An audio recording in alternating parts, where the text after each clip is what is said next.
So during the pandemic, a lot of people made biochar kilns. Some were simple pits dug in a conical shape, some were burn barrels, and some were more complex like retorts that were super efficient. Everybody on the internet is promoting their designs, saying this one's better, that one's better, but they're all kind of made for different purposes with different budgets for different materials. So it's kind of a dumb argument when they're all not as good as this one.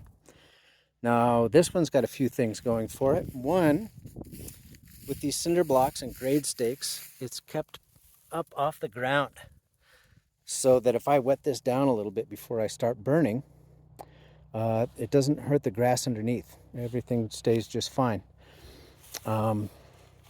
This little apparatus here is for quenching it. You hook up a hose to this, and that stays cool because you fill this bucket full of water.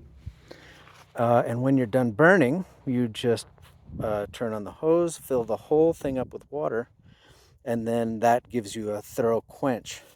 And then when it drains back out again, you would think it'd be black and sooty, but in fact, it's crystal clear. It's almost like filtered water. It's a little slippery, so it's probably super basic, or at least somewhat basic instead of acidic.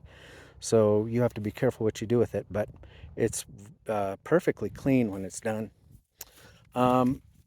Once you've burned it for a while, you can close this lid, and you can tell where you are in your pyrolysis if you're still producing wood gas or not by sticking a lighter here to these cracks.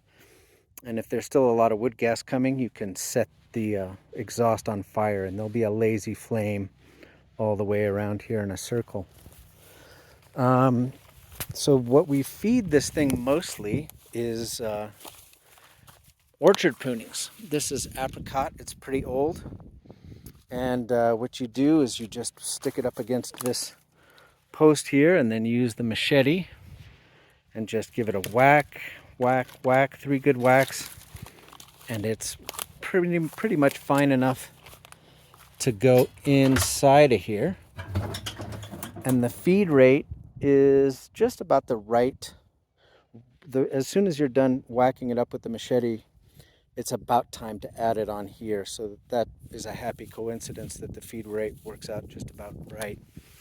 And it makes pretty good biochar, you know, that crumbles nicely. You can either use it to amend your soil, or since it's a lot of it's apricot, you can actually use it as charcoal for barbecuing.